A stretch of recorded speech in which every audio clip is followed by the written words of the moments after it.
Hey guys, TikTok Sully here, or just Sully, back with another video, and welcome to another episode of What Happened in Fashion and Sneakers. Today we'll be looking at what happened in December and checking out some of the more exciting things that went down in the last month of the year. Before we start, I just wanted to announce that this will be the last episode of this series and I won't be making these episodes anymore. The reason for this is because I want to work on other videos for you guys, and just working on these, it takes up too much time to get it together and edited. I do like making these though, so it doesn't mean that I'll never return to some type of recap video, but for right now I think it's best to end this series off with the end of 2018. But I have some other great videos I'll be putting out and hopefully you'll enjoy them even more. Also, let me know down below if you did enjoy this series, as I'd appreciate any feedback on it, and just to hear that you guys did enjoy it would be great to hear. But that's that, and let's get into this final episode and hope you guys enjoy. Kicking off with the first highlight of the month, Major League Baseball, otherwise known as the MLB, decided to officially branch out into streetwear and dropped a logo heavy Fall Winter 18 collection. This came after the MLB had already collaborated with multiple fashion brands in the past, with the latest being Gucci, and with the products doing so well with consumers, I guess the league realized just how well the team's logos can perform in the fashion market. The collection featured logos from 3 baseball teams, being the New York Yankees, LA Dodgers and the Chicago Cubs, and sportswear has definitely played a key role in modernizing the world of fashion, so this collection fits right into this new landscape. And on top of that, the pieces are very reminiscent of the Gucci collaboration, so it's like the Gucci pieces just without the Gucci price tag. Supreme dropped their Fall Winter 18 box logo Crewnecks in December, which is of course the most hyped piece of the collection, and this was the first time a box logo Crewneck had dropped since 2015. This drop features some of the more common colours such as a black on black and a red on grey, but it also features some more limited colours such as a blue on blue. Supreme also dropped a mountain bike the following week, which was in collaboration with Santa Cruz, and this is another item that has rarely been seen, so was another product that consumers and collectors would have really wanted to get their hands on. And then the following week after that, Supreme also dropped a Steiff teddy bear, which had the bear wearing a box logo hoodie. Talking about collaborations though, Japanese based brand Ambush had collaborated with Nike in December, which made for a very futuristic and androgynous collection. This was on the horizon for Ambush, as they had been collaborating with multiple brands over 2018, and in ending the year off, a collaboration with Nike was just the right way to do it. There was a variety of pieces designed to be worn by both men and women, such as a t-shirt, tracksuit and a faux fur reversible jacket, and there was also some more sports orientated pieces designed more specifically for women, although Ambush designer Yoon did welcome men to also wear the pieces if they could fit into them. And overall, it was a solid collaboration that mixed fashion and sportswear in the correct manner. Takashi Murakami also presented a collaboration, this time with Drake's OVO brand, and this saw their signature owl pieces brightened up with Murakami's flower motif. This collaboration had been teased earlier in the year when Drizzy was seen wearing an OVO Murakami owl design, and in December the growing brand was opening up a new store in Vancouver, British Columbia, and in welcoming the store, the brand decided to drop the long awaited Murakami collaboration along with it. After the store's opening, the pieces made it onto the OVO web store, so they became available worldwide. There was a varsity jacket that had dropped, staple hoodies, t-shirts and some accessories, and of course the hoodies and t-shirts seem to be the most popular as they sold out fairly quickly. But moving on to the first controversial news story of the month now, which is also the highlight of the month, Gosha Rubchinskiy made headlines after messages of his were leaked of him excitedly asking a 16-year-old boy to take pictures of himself in the bathroom. This news came to light after screenshots were shared of the private Instagram conversation, and in it Gosha was seen taking the 16-year-old's number to further the conversation over on WhatsApp. On WhatsApp, Gosha asked the boy to take a picture of himself in the bathroom, and when he said that he wasn't able to at this moment in time, Gosha seemed to insist on him doing it as soon as possible. The conversation was also carried on over FaceTime as seen in a screenshot, but the topic of conversation wasn't mentioned. So the allegations are still unclear as to what exactly was happening, but when you look at the language use on Gosha's behalf, it doesn't come off as innocent, which is what caused the uproar. Following this, Gosha responded to the allegations by explaining that this was a street casting for a lookbook shoot and was something that happens often. The person in question initiated the conversation to be considered for the casting,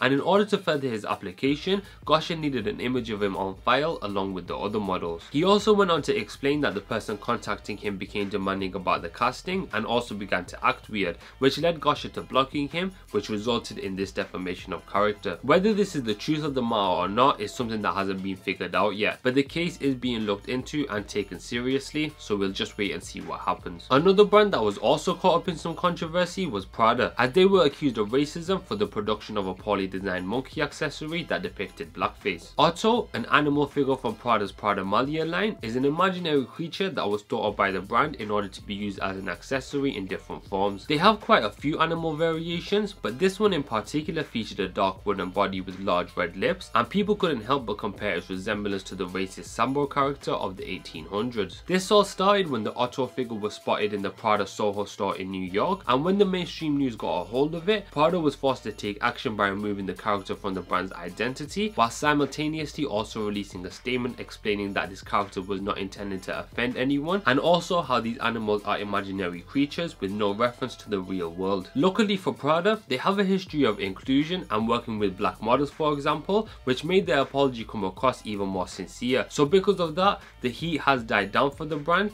and with the character being removed, I feel like this was the best possible outcome for both parties, so hopefully it'll be left at that. Designer Raf Simons also made news in December as he and the Calvin Klein brand decided to call it quits on his contract as chief creative director of the brand. This came about in the previous month when the third quarter sales for the brand came back disappointing, which led to Calvin Klein wanting to change the direction of the brand and also relieve Raf of some of his responsibilities. I guess Raf wasn't too happy with this idea and the two couldn't come to an agreement, which led them to the decision that it was best to split off 8 months before Raf's contract was due to expire. And the last bit of news for the month, which actually launches us into the sneaker segment of the episode, is Virgil Abloh and Nike's decision to put an end to the 10 collaboration, which brought us the off-white Nike sneakers. This was long overdue as there was way more than 10 sneakers that came from this collaboration, and if the two didn't put an end to it now, I feel like it would have become overly saturated and started going backwards for the brand and designer. So this was a good decision, which I'm sure the majority would agree, and this hasn't been 100% confirmed,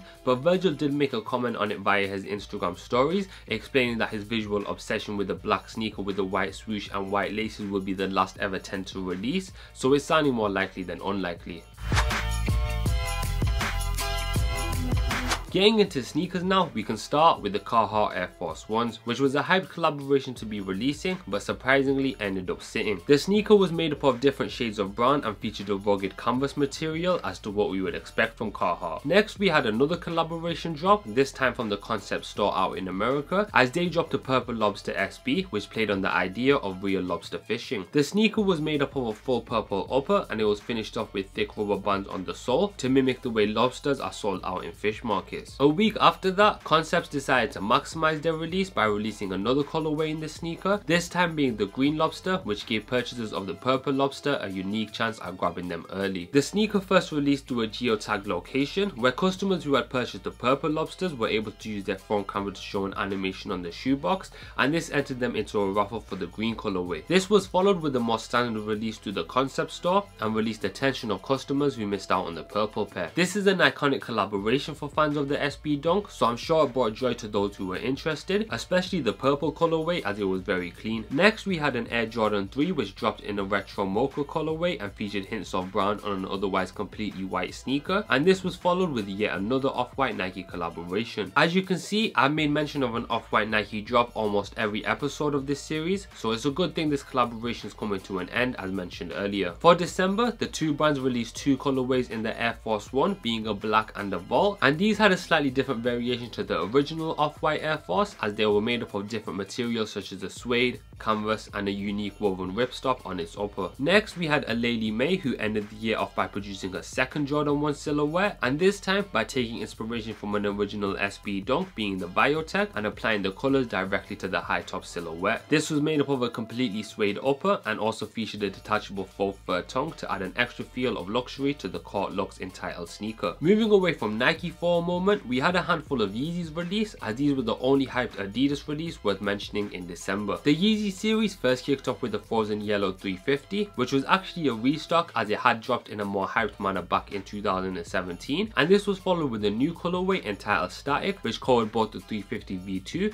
and also an updated 700 V2 silhouette. Fear of God also ended the year strong as they finally released their Nike collaboration, and this was actually announced in December of 2017, and after a year of design and planning, finally released. The sneaker was inspired by basketball and performance, so it dropped in a cage black, which had all the characteristics needed for an NBA player to perform in, and this was complemented with a second iteration that featured a Nike swoosh in place of the cage entitled the shoot around, and it had a more relaxed approach to it, which allowed this collaboration to appear less menacing. It retailed at $300 or £250, whilst the cage version retailed at $350 or £300. This was a knit for the Fear of God Nike collaboration, as right after Jerry was done marketing the basketball highs, he also took to Instagram to show off a Nike Air Skylon silhouette that he had a chance at reinterpreting. This was of course a lower silhouette to give the collaboration some variety, and it stuck to the colour scheme of the sneaker by releasing in both a black and a white near the end of December. It featured a Fear of God branding on the heel, and this was more of a casual sneaker, resulting in a more casual release, meaning the height was a lot lower for these. British brand The Cold Wall dropped a unique low top entitled the Shard Low, and this stuck to the brand's aesthetic as it kept a classic low silhouette but applied their own special twist to it by adding leather shard components. This was a unique touch and really made the sneaker stand out as a Cold Wall silhouette. The up and coming brand also collaborated with Nike like all the other brands mentioned in this segment, so it's definitely been a big year for Nike, but the brand managed to also give their unique twist to this collaboration by producing an Air Force 1 and a Nike Zoom Vomero. The Air Force 1 came in a low top as the two brands had already collaborated on the high, and this time around they simply applied the same detailing to the low. It featured a mix of suede and leather for its upper, whilst the swoosh was made up of a dotted outline, and the most unique feature about this collaboration was the fact that it only had 4 lace holes. This gave the sneaker their own unique twist on a classic silhouette, similarly to the Shard Low, and these released in both a black and a white colorway. The Zoom Vomero was also given an unusual update, as this featured a heel tab that extended the length of the sneaker and really gave it an avant-garde twist. This didn't stop the sneaker from being popular with the current fashion market, as many people got their hands on them and managed to style them well, showing that this abstract sneaker was produced in a wearable and appealing manner. These again released in both a black and a white colorway. And to finish up this episode, we had 2 more Air Jordan 1s released, being the A Star Is Born entitled colorway and also a Spider-Man origin story adaptation. The A Star Is Born Jordan 1 took inspiration from Michael Jordan's first Sports Illustrated cover for the Chicago Bulls, and you can see the green stripes that were on the opposing team's colours taken as inspiration for the Nike swoosh. And the Spider-Man origin story release was a sneaker that celebrated the release of the new animated Spider-Man film, Spider-Man Into the Spider-Verse. The sneaker was a part of the film as the main character is wearing them throughout the film, whilst the actual colorway was a twist on the original Chicago ones. As you can tell, it used pretty much the same colours, except the sole is translucent and the red on the upper has a slightly darker tint to it. It also has some red scales to make it stand out as a superhero sneaker. These released in December of course and didn't really have too much hype, but surprisingly a month later in January, the sneaker has grown a lot on the aftermarket, with sellers beginning to ask for comical prices. So these had a delayed hype and are continuing to grow to become an exclusive pair. Which brings me to the end of this video and the end of this episode of what happened in fashion and sneakers for the month of December. Hope you guys enjoyed. If you did, don't forget to hit that like button, as it always helps and is much appreciated. And like I said at the beginning of this video, this will be the final episode of this series, so let me know down below what you guys did think of it, and just any comments, as I do appreciate any feedback you guys have. I do have some other great videos on the way and I am excited to get them out, so hopefully you'll enjoy them even more. So if you're not subscribed, make sure you hit that subscribe button down over there, as it'll just allow you to stay up to date with the uploads and just overall with this channel. But that's all from me today. Thanks for watching, and I'll catch you in the next one.